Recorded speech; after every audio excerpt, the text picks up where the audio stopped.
This is on. I'd like to call to order the regular meeting of the NFP Review Board for Tuesday, April 22nd, 2025. Nolan, will you please call the roll? Fredrickson? Here. Fuller? Here. Mergia? Here. Leto? Here. Martin? Here.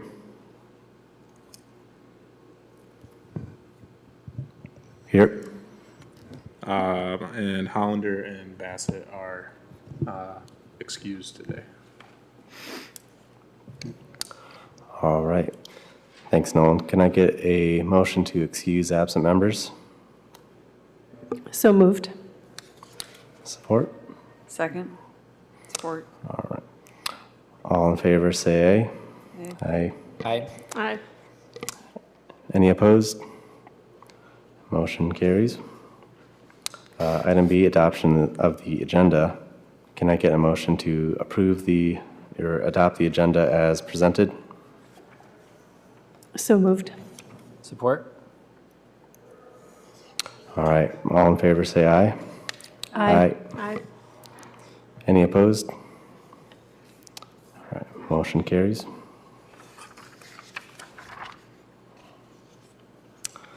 Item C, approval of minutes. Are there any amendments or comments related to the draft minutes from the March 25th, 2025 NFB meeting?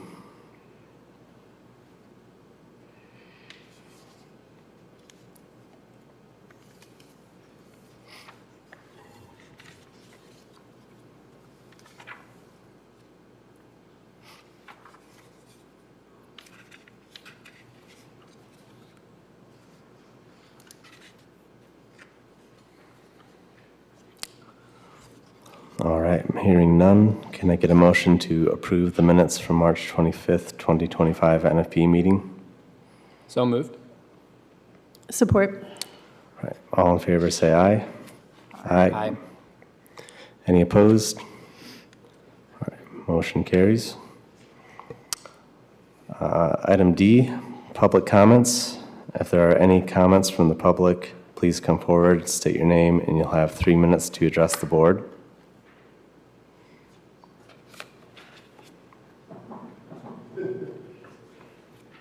Good evening, everyone. My name is Raymond Gant, R-A-Y-M-O-N-E-G-A-N-T.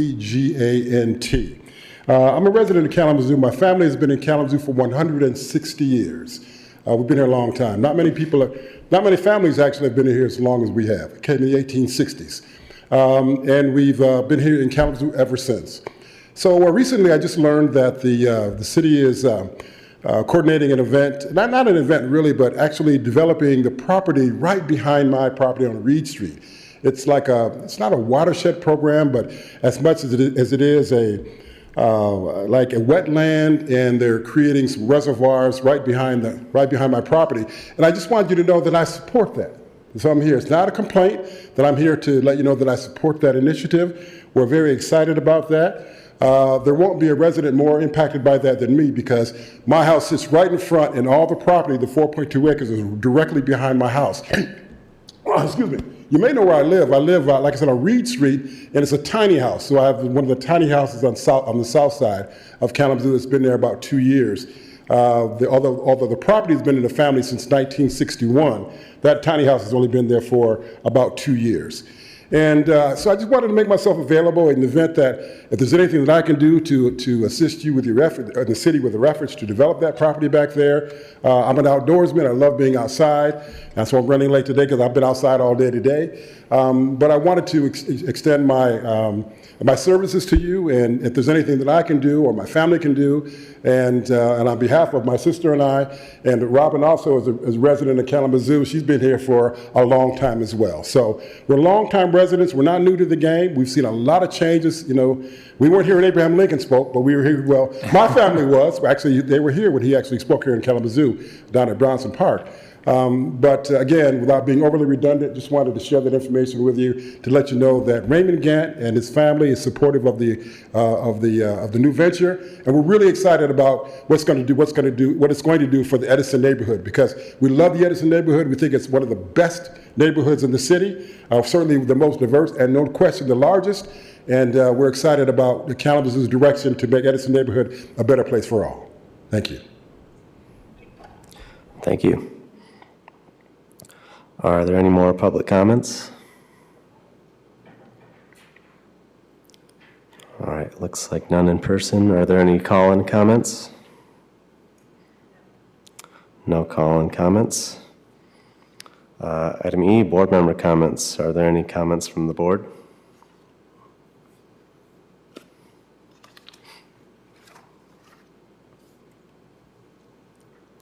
All right, hearing none. Moving on to item F, new business. Nolan, can you provide some background on the new business item? Sure. So the property is located at 433 Reed Court. I think it's technically a Reed Avenue address. Right now, it's owned by the Kalamazoo Brownfield Redevelopment Authority. It's actually moving through the process to transfer ownership from the Brownfield Redevelopment Authority to the City of Kalamazoo Public Works Department. And the main goal with the project is to improve this site specifically to better handle stormwater. So that's going to involve a number of improvements to the site, specifically the wetland areas, some of the areas near the creek, and some new stormwater infrastructure, and some proposed amenities for residents as well. So I think there's a boardwalk that's actually proposed right now. So the applicant today, though, is here at the NFP looking for a dimensional variance to our wetland standard and water resource standard. Within the NFP code, as it's written, the new stormwater BMP's best management practices are not prohibited within the setbacks for water resources and wetland resources. So where the wetlands and where the creek are on this site, as delineated in the work currently proposed, there would be impacts within those setback areas. Now, the impacts are restoration activities. So just because of that conflict right now, it's moving through the variance process before they would move forward with the full site plan development process. So you guys would see this project actually again. As it moves through site plan, it would come back to the NFP board. Right now, we're just focusing on the variance to those two standards so that this project can move forward to ZBA and then hopefully start the development process. Some interesting things involved with this project is that it's actually called out specifically in some older plans, the Portage and Arcadia Creek watershed subplans that the Kalamazoo River Watershed Council helped develop. This is actually a site slated for improvement. And so due to that support and also the city's stance on trying to better our stormwater infrastructure, staff is supporting this variance. But with that, I can open it up to Tom Palumbo to come up and discuss the project. Tom, I have the plans up, and I can move through them as you need. So. Good afternoon, everybody. I've got Mark Kaiser here with me too. Mark is the consulting designer, environmental scientist on this project, and he knows a lot more of the details than I do, but I think Nolan summed it up pretty good. We are doing some environmental improvements, some stormwater improvements, floodplain improvements. So it's going to, for one thing, improve the quality of water that's coming from the storm drains in the streets into Portage Creek there by treating that water with a BMP, we call it, or it's a device that it looks like a manhole, but it's specially designed to allow pollutants to settle out and float to the top, depending on what kind of pollution is in that water. There's a lot of nitrogen that comes from fertilizer and phosphorus, correct? And there's also just debris and trash that gets in our stormwater too. So that's kind of the first step is just installing that device. And that's the part that I think most obviously is an issue with the rules and regulations with natural features protection and stormwater performance standards, because when we use a device like that to clean water, normally that's supposed to be outside of the protected area. In this case, it's not practical, and there's also treatment happening in the little swales that are shown, the bioswales that you can see on the plan drawing on the right on the sheet that Nolan has up right now. And is there anything I'm forgetting, Mark? I want to just allow Mark to fill in with anything that might need to be added to that. Sure. Well, thank you, everybody. Mark Kaiser with Kaiser and Associates. So what's interesting about this project, it just as a backdrop, this is part of the Natural Resources Damage Assessment funding that came from all the Superfund work in the Kalamazoo River Basin. This notion was conceived in about 2013, 2014 as part of the stormwater management, or as part of stormwater under the Watershed Management Plan. And we had talked about the state funding this. They switched funding from some of the bigger stormwater projects to small ones. But the idea carried forward. And so we submitted this to the trustees a couple of years back.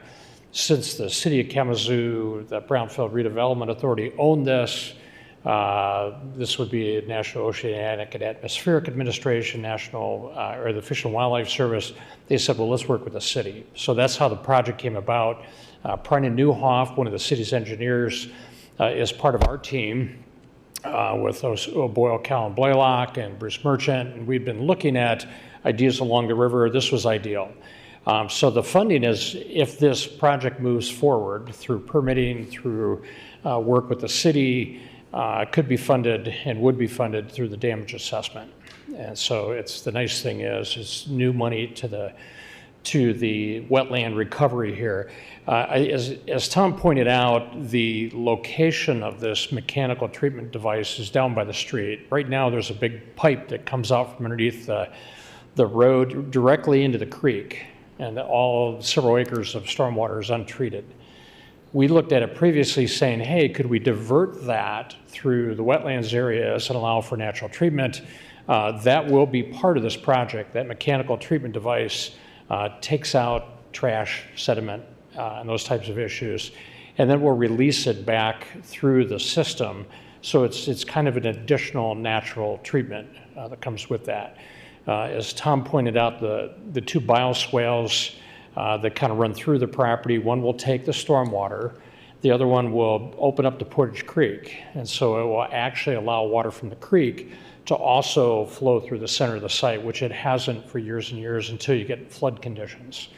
So there'll be improvements to the streams, to the wetlands, to some of the habitat. We're working with Fish and Wildlife Service now and Eagle, proposing some new habitat types of conditions at the site. All in all, the idea would be for public access from the southern extent of the site to be able to come in and overlook what's been restored and reconnected and, if you will, kind of recreated to a natural condition before the paper mills were in. And so that's the vision for this particular site. Yeah, if anybody has any questions, we can answer those. Just a clarification question. Can you walk me through which way water is flowing, how it's exiting the street into the system on the plans? Just kind of walk me through that. Water flow pathways? Yeah, you mentioned previously there was a direct outlet from the road. Can you show me on the plans Sure. where we're exiting now and how you're anticipating flow? Sure. If we could go back, I think one slide, one way or the other.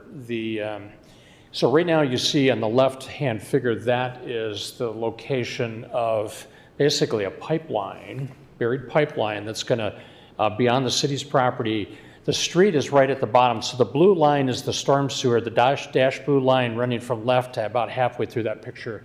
That's the existing storm sewer that outfalls directly underneath that concrete bridge abutment. I think that's a 24 or 36-inch pipe. So 12 acres of stormwater flows off the city streets untreated right into the creek every time it rains. Coming from the west. Coming from the left, that's correct, yeah. The kind of the drainage areas from the west of the project, west of the creek, comes in and discharges there. What we'll do is we'll divert that with a manhole and basically just a weir structure. Now, it'll push most of the water that's coming in, especially first flush, into that mechanical treatment device.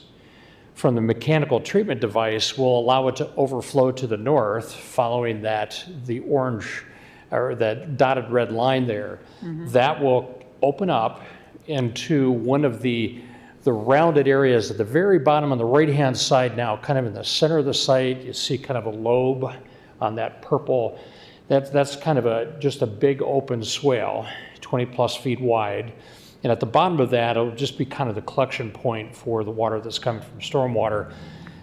Water will move to the north through that swale, and the water from the creek, just below kind of that blue area, again, the picture on the right, the light blue area, you'll see kind of a darkened area. That's where we're going to actually open the bank into Portage Creek. So we'll be receiving Portage Creek water for a good portion of the year. It will dry out in the center of the site every once in a while under really dry periods, but otherwise we'll be taking water from the creek and from stormwater. It'll all move to the north.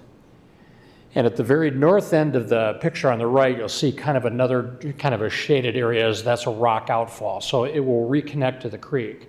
So in essence, this is almost like an oxbow that you see in a natural river system that was cut off. We're reconnecting it. We have a little bit of floodplain gain through the process of doing that.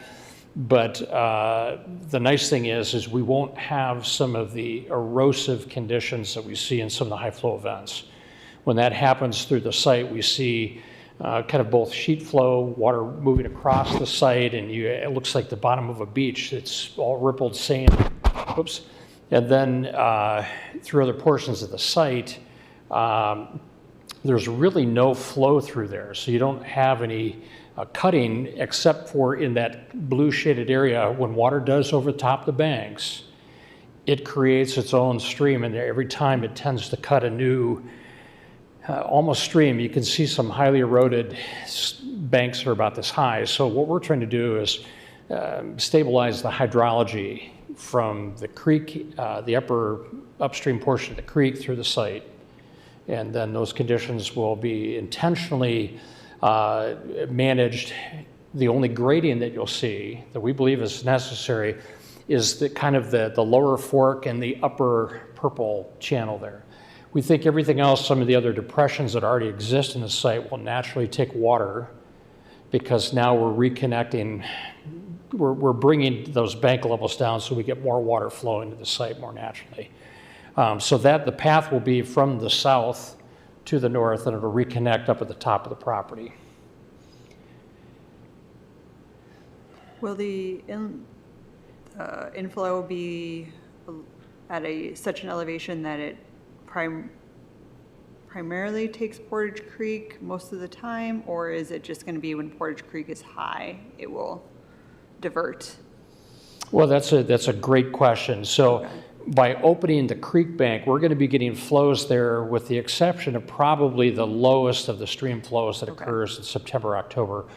For the most part, we'll be seeing flow through there continuously. It won't be rushing river, Sure. but there'll be a portion of it. Under high flow conditions, There will be times where that channel that we've created will take more flow than the creek. And so what we're doing is, rather than it all building up into the creek channel, which is on the right, it's kind of an engineered wall, and then to the left of these built-up banks, it will actually start to flow across the system. It'll distribute across the system. And by the time it gets to the end, it'll have very low velocity. So that's the idea, is storage and discharge it slowly. Okay, excellent, thank you.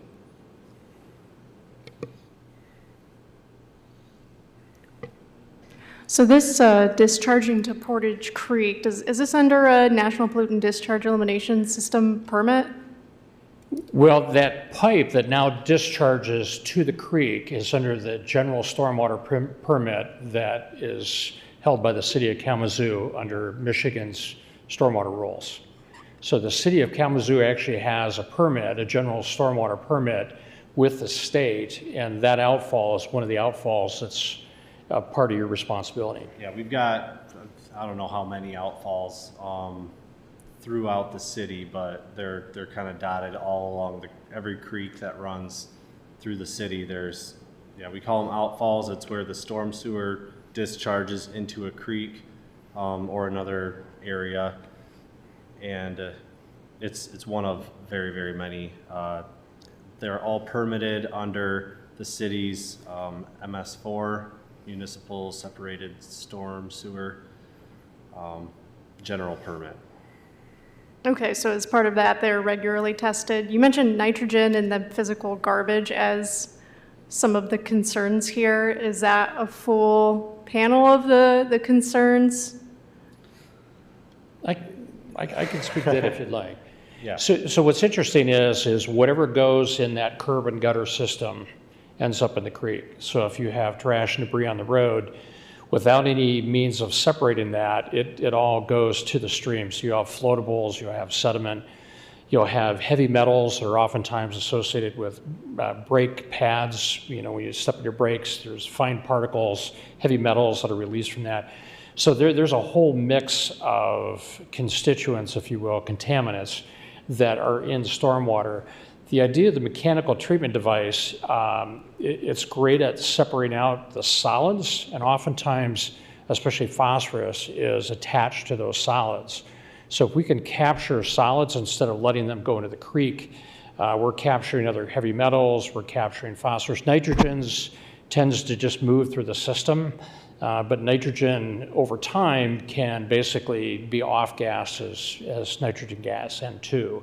Phosphorus is very conservative, so it comes into the creek, it builds up, and then it builds up in the downstream reservoirs.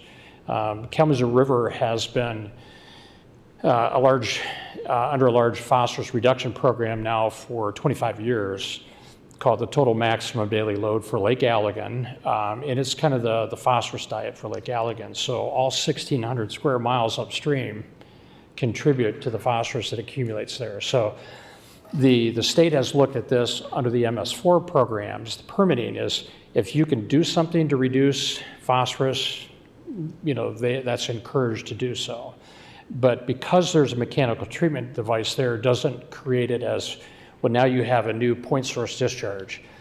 Under the MS4 program, it is a stormwater discharge, but they're very encouraging to say, if you can treat it, treat it. The city has policies, stormwater ordinances in place. They've encouraged stormwater practices. And actually, the Portage and Arcadia Creek areas have the highest stormwater pollutant loading reductions of the entire watershed because of all the work that's been done in the last 25 years. So this just is one more great, hey, now we got 12 acres kind of in the heart of the city that had no treatment, and now there's treatment. On top of that we're not discharging from the mechanical treatment device directly into the stream. We're actually putting that in, and that's, if there's infiltration, that's another way to reduce the pollutant loading. It's unfortunate, once it's in the water, it's hard to get out, but these are two effective ways to do that. These are management practices that are at the top end. The city's ordinance for the mechanical treatment devices really says cut out 80%. If you're going to use these, design it so you can remove 80%. And it's a very effective means of doing that. And then instead of discharging that remaining water back to the stream, we actually are looking to, put it through natural treatment systems of a wetland and floodplain. And this kind of goes along with what we require developers to do when they're building parking lots and other areas that have potential to contaminate stormwater. Is we require them, generally what they'll do is they'll put in a treatment device, just like what we're doing here. Thank you. Can you also walk us through the limitations of this kind of mechanical system? If there's maybe other unacceptable exceedances for residential criteria that wouldn't be able to be addressed by this? I think context is really important in the question. Is right now it's untreated discharge, and so the receiving stream is receiving untreated stormwater. What it will do is we'll divert that entire untreated flow into the mechanical treatment device, and then through the wetland swales, the bioswales.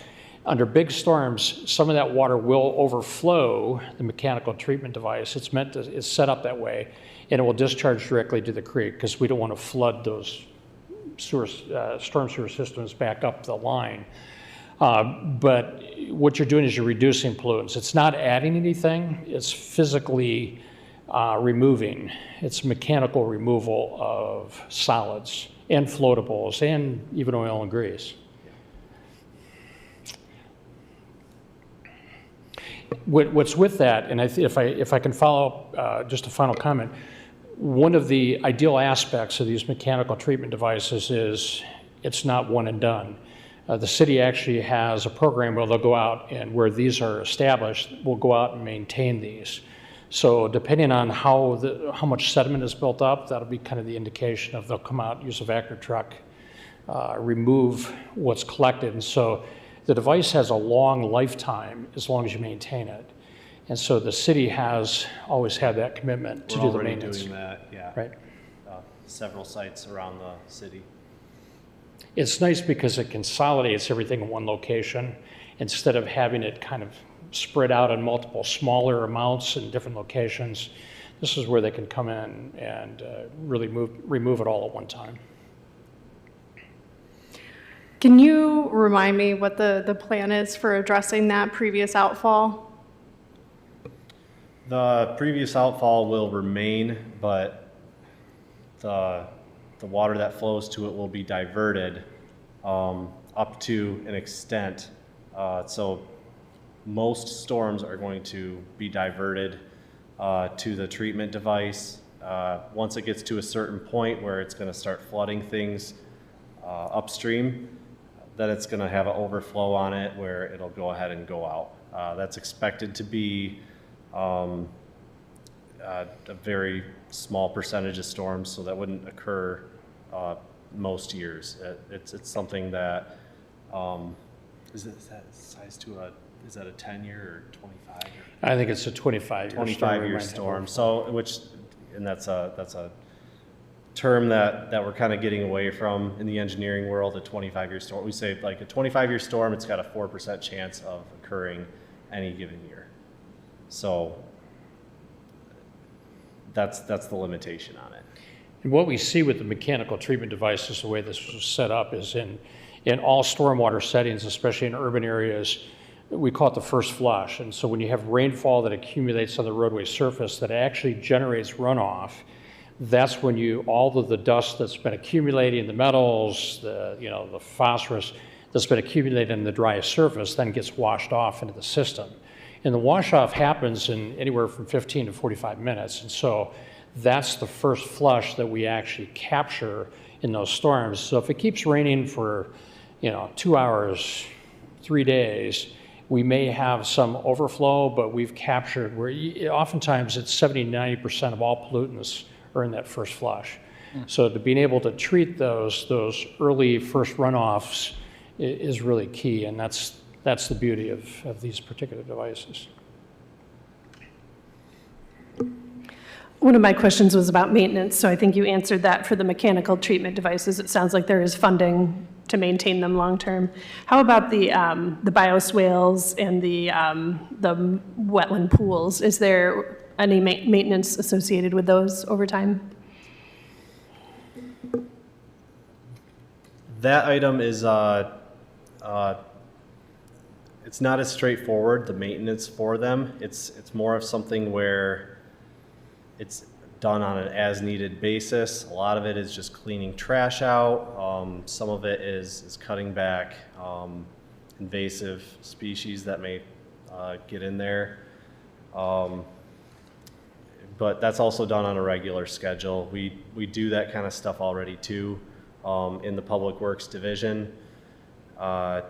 It's, yeah, like I said, it's a little bit less straightforward, but there is a mechanism to maintain that, and it's something that we're already doing as well. Okay, and there's funding for it in this project? There is funding for Okay. it, correct.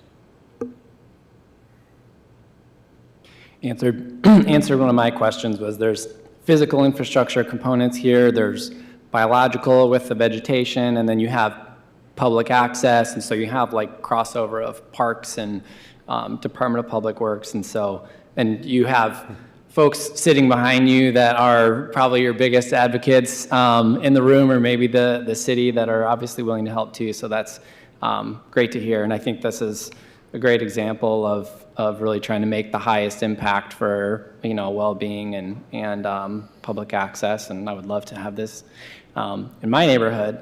But a couple other questions related to the history of the site. So obviously if it's a brownfield site, you can probably assume some type of, past industrial use or that sort of thing. Do you know, or can you speak to kind of what the history of the site is? I see, Portage Creek runs in a, straight as an arrow on the east side. That's obviously not a natural thing. So it's looks like it's been channelized at some point in the past, and probably would have had this floodplain component historically that you're trying to recreate. But I'm curious if you know the history and if that plays into your design, or.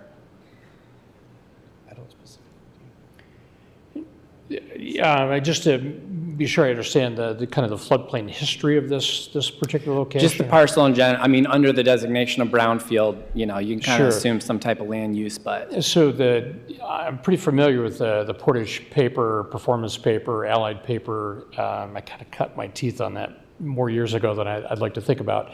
But that particular area was just was often a highly unused area. It was kind of a just ignored floodplain. There's a concrete structure somewhat to the center of it that looked like there were some production wells that had come out of it at one point.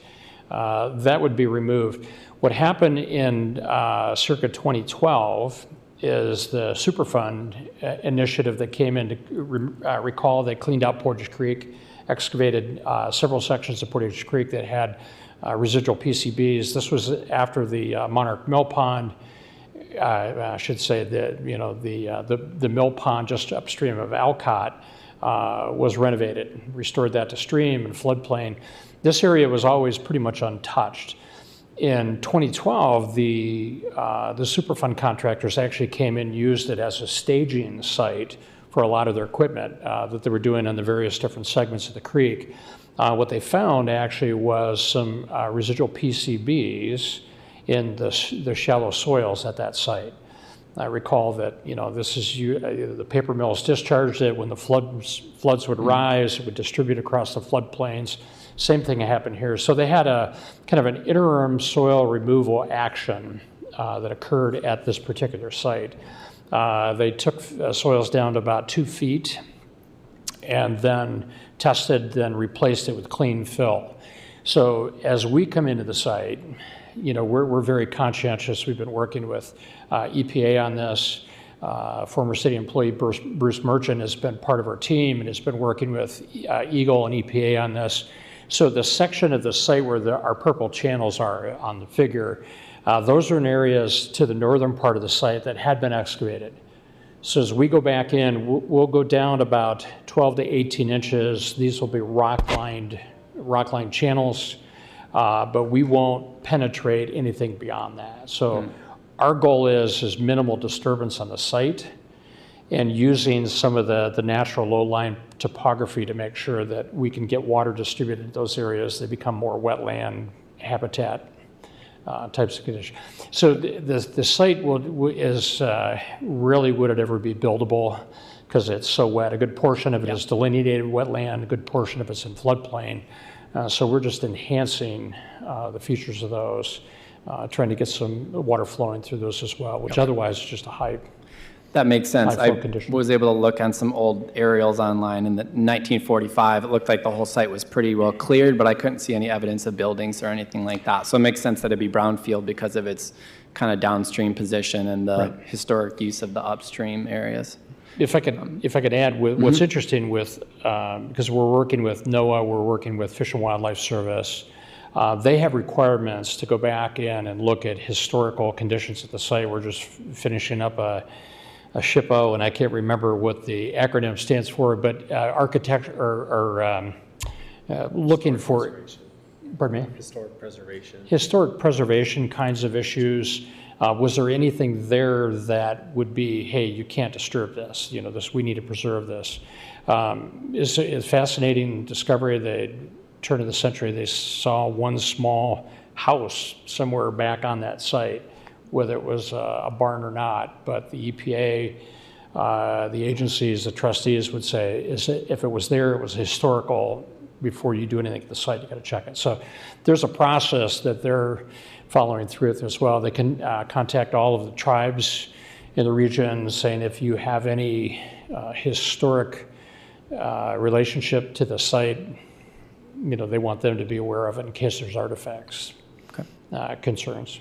Great. It segues a little bit into my next question. I saw there was looked like there was a tree inventory done for the site, and I couldn't quite tell. I think I saw a note in one of the figures that there was like maybe 6 or 8 trees that were going to be removed, and it looked like your tree list, but almost all native species, which is great. And I think that, personally, if that's the number of trees you have to remove is sort of like an eggs in an omelet scenario where the net community good for the site, I think, outweighs that kind of impact. But I just wanted to see if I was interpreting that correctly.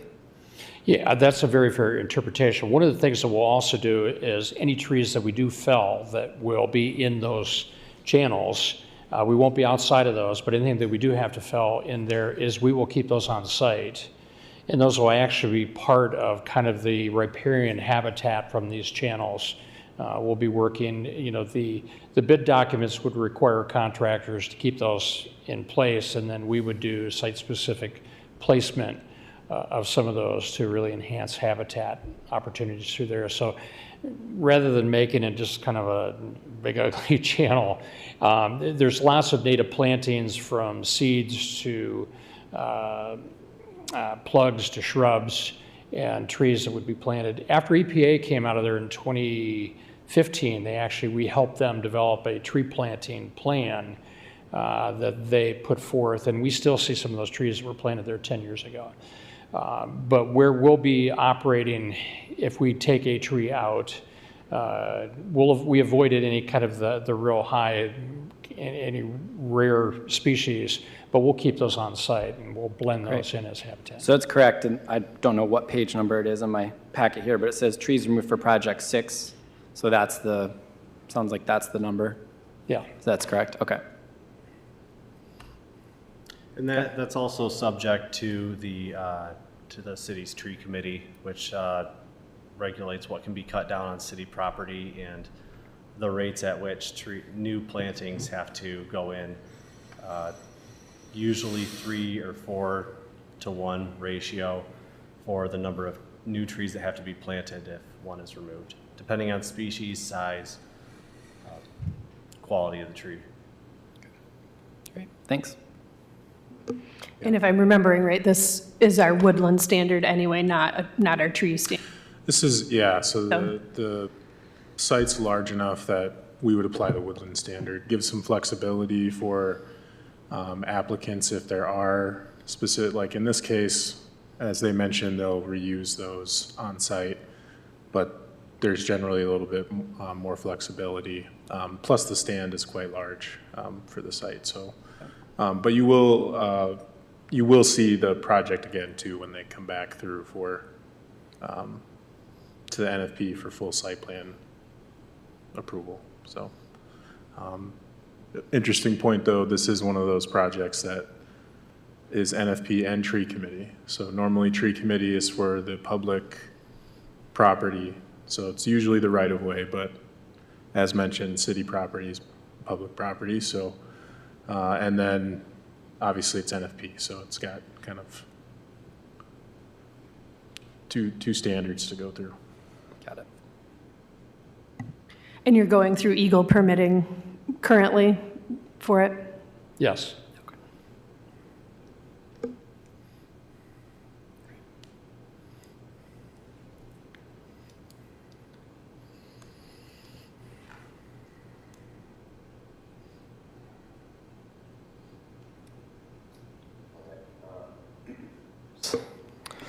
Are there any public comments specific to this project at this time?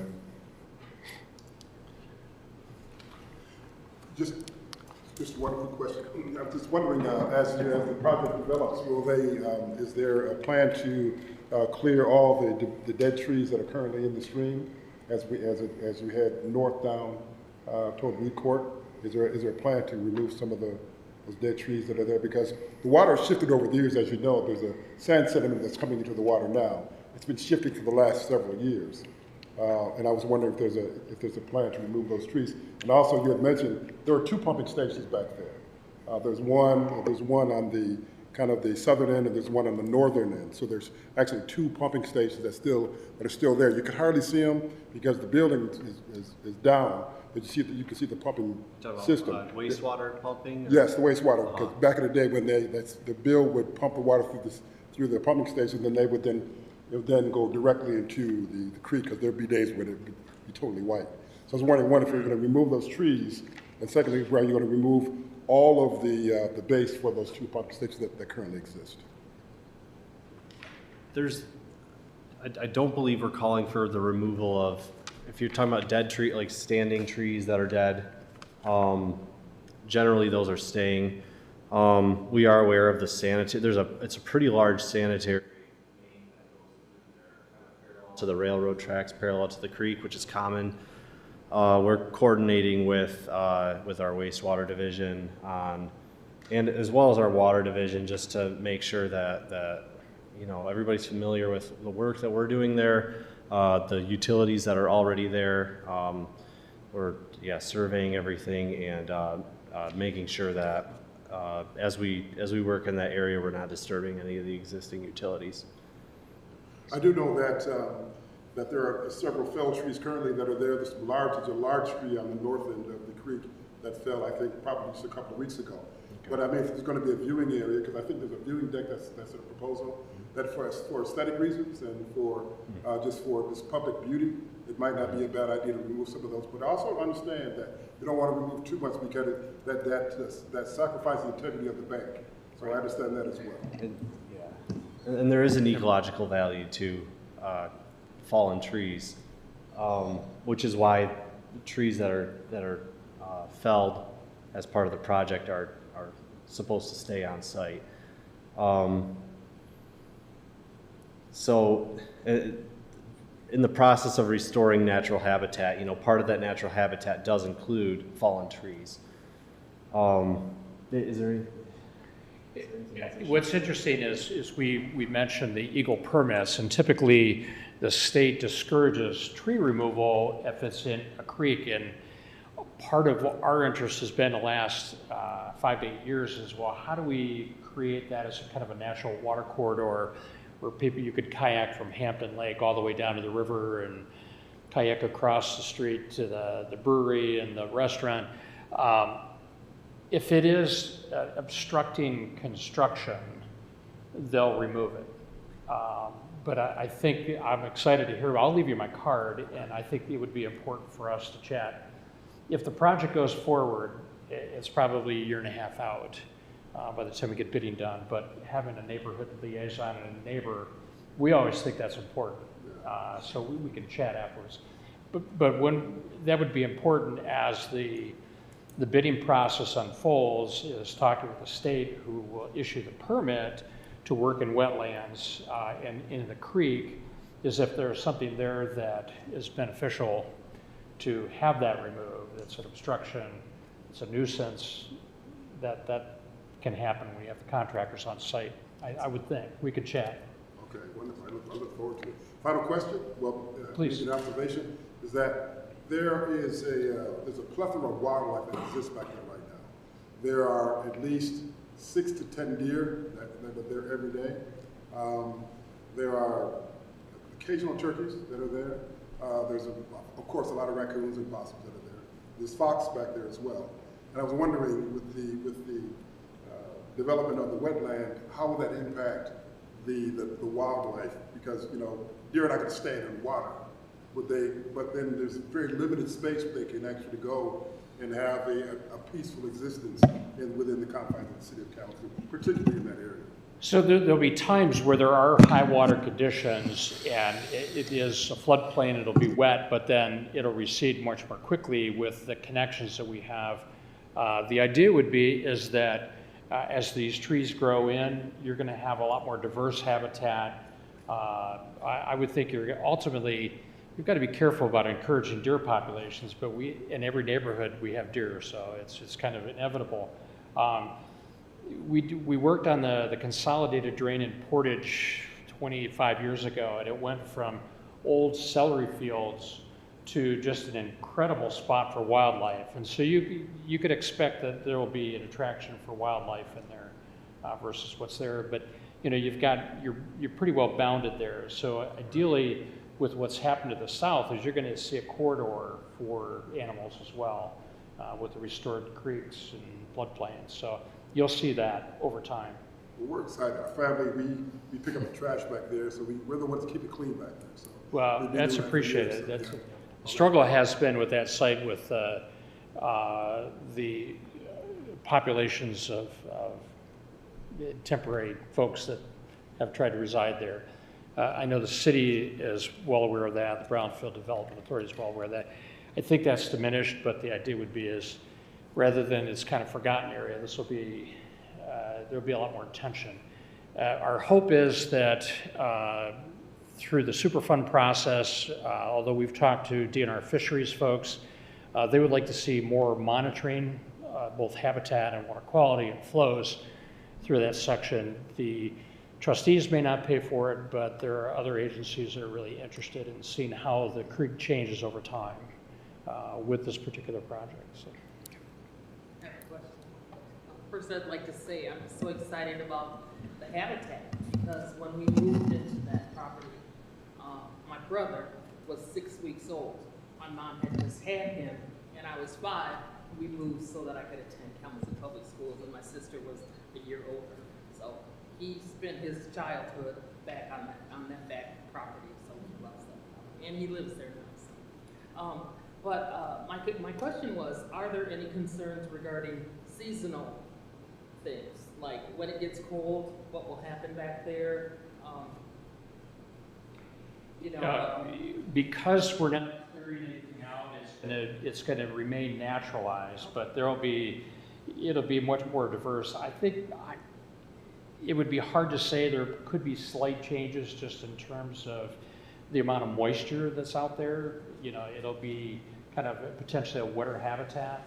Might be cooler in the winter, or it might be cooler in the spring, more moderated in the winter. It's hard to say, but the idea would be is you're increasing the opportunities for it to naturalize. You're not only physically, but you're also biologically, you're putting new plants and things in there. Our hope would be is it would be a much more balanced, naturalized wetland than kind of an abandoned wetlands over time just tend to degrade. And so the attention to this is that you have a lot of different species versus where you get in, like purple loosestrife is an invasive wetland plant. As part of our work, we'll make sure that there's what they call biocontrols. It's just a little beetle that eats purple loosestrife to control it. So there'll be little tweaks and things like that that we'll look at. And the notion that parks will be engaged with the walkway. So there'll be a lot of city attention to it that wasn't normally there. That's good. We have two people who love wild plants and are basically experts in wild plants and growth, and they live in the neighborhood. Yeah. Well, I'll give you my card, and we can talk, we can show you some of the plants we're thinking about too, if you're interested. Thank you. Thank you.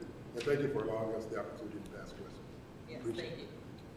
Thank you. And I'm also not opposed to a kayak being able to go all the way from Portage through. Totally not opposed to that. Yeah, this project isn't gonna necessarily bring that forth. It's gonna be an improvement, but there's a, you know. You'll be a hero. Another grant will I come hope so. All right, thank you. Are there any call-in comments at this time? All right, no call-in comments. Is there any final discussion or comments from board members? I think I was just sort of thinking about philosophically this project, how we don't allow stormwater BMPs in setbacks of the wetlands or water resources. And I think that is in the context of a development where someone is coming in and filling a parcel with impervious surface, and then they need room for their stormwater BMPs, and we don't want them to infringe upon the existing natural features. Whereas this is just such a different project than we've seen before, where it's taking an existing stormwater problem and solving it and not adding impervious surface. So I feel like, just personally, I feel like even though that's a hard line to not allow stormwater BMPs within that setback, this is such a different project that it feels like it's worthy of a variance for that reason. It feels like it'll be an overall improvement to the site, to the city. And, it is an extra step in the process. And we looked at how we define stormwater BMPs and how other resources, especially at the state level, define stormwater BMPs, and it is both the natural, so the passive, wetland type of BMPs, as well as the hard infrastructure. But the other good positive out of this is that there's more opportunity, more exposure in a public meeting setting. So, as mentioned, this is just a recommendation to ZBA, Zoning Board of Appeals, and then it would go, if it moves forward, it would move forward to them. And then after that, if it starts through our development process, it would come back to you guys. So plenty of other opportunities to have a touch point with the project. Not to send us backwards, Kyle. Wanted one more clarification for, I know there's a proposed trail and viewing platform. Where are the different access points for folks in the neighborhood, for pedestrian access, or for vehicle access for folks maybe outside of the neighborhood, or for city staff to get in? Is that all kind of on the south side, or? Yeah, it's all on the south, along Reed, or I should say on Reed Street, not Reed Court. You can see where that path comes down. The path is in orange or brown, coming down to the south to Reed, and it just meets the sidewalk for pedestrian access. There's not any parking put in or anything Okay. like that. Okay, thanks.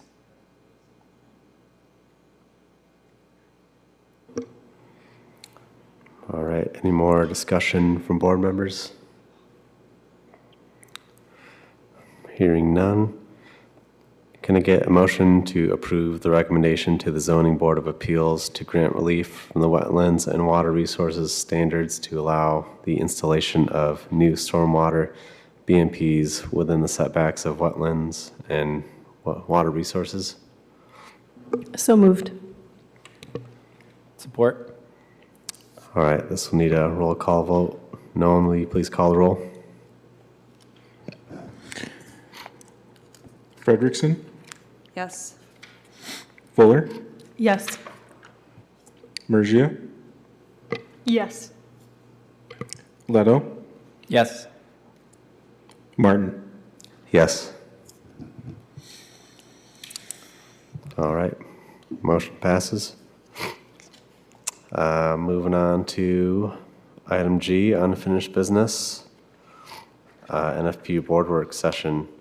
Nolan, can you provide some background on this unfinished business?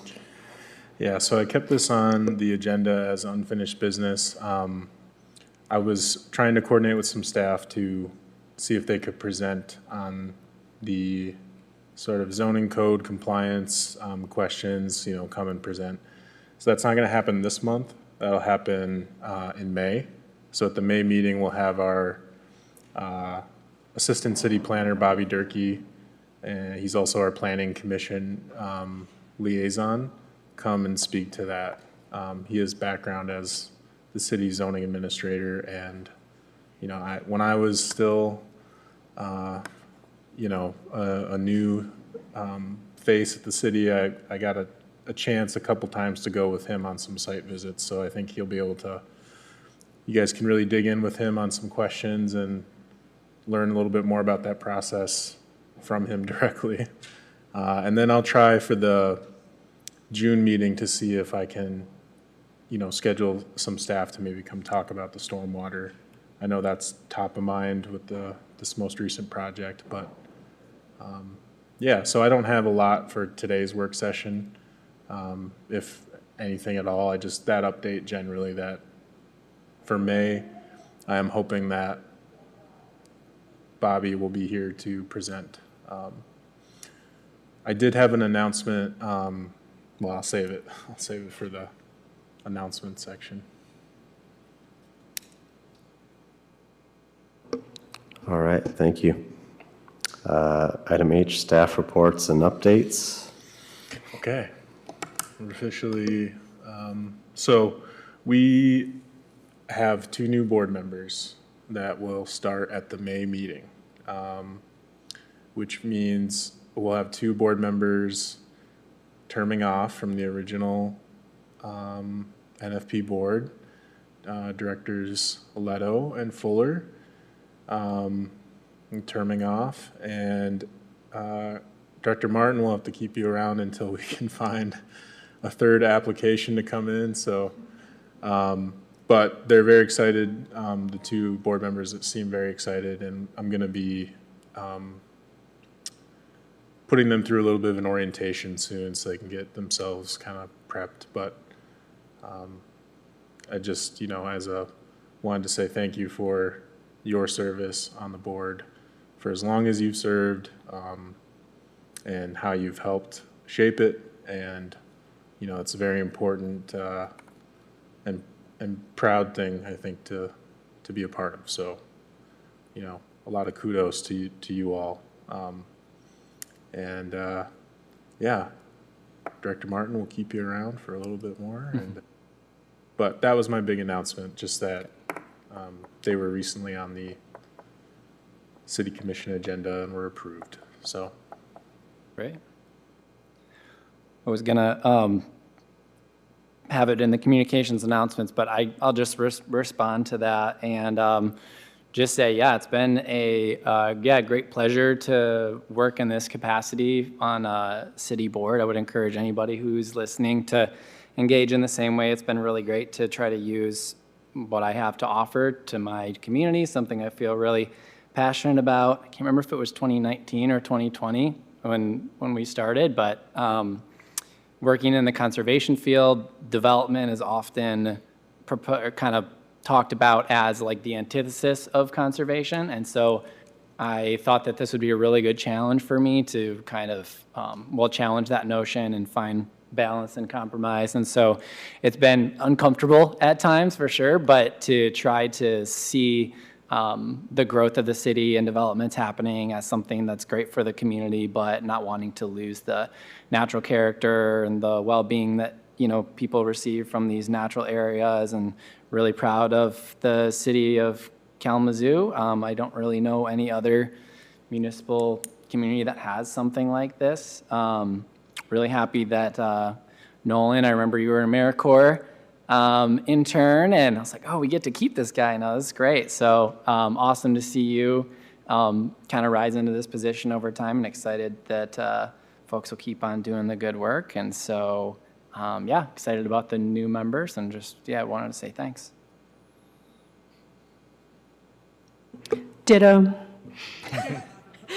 I can't say anything so eloquent, but I agree. It's been really just a real pleasure to be able to serve on this board with such great talent and expertise, and really feel like we're making a difference in the city for good, and really trying to balance those conservation needs with the needs of the city and the needs of growth, and targeting development where it should occur. And yeah, it's just been a real pleasure.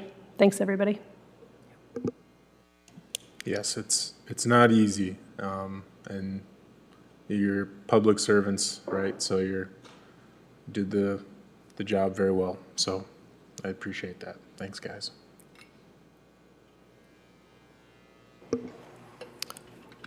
Yeah, I'll just have to repeat that too. I guess just thanks for you guys' service on the board. You guys have been great to work with, and you guys were definitely assets and really valuable for the board work over the past 6 years or so. So thank you. Any communications or other communications or announcements from board members? I probably should have brought this up earlier, but I was looking for old minutes, and it looks like they haven't been updated for a long time on the city's website. The most recent I could find, I think, were 2023. So just Is that because I'm going to is want that- to keep up with what you're doing. Is that on our city website, Yeah. not Civic Clerk? It's when I go to the city's website and I search NFP minutes. It's Okay. like, I think it's all of the minutes for all of the boards and commissions, but NFP ends in like 2023.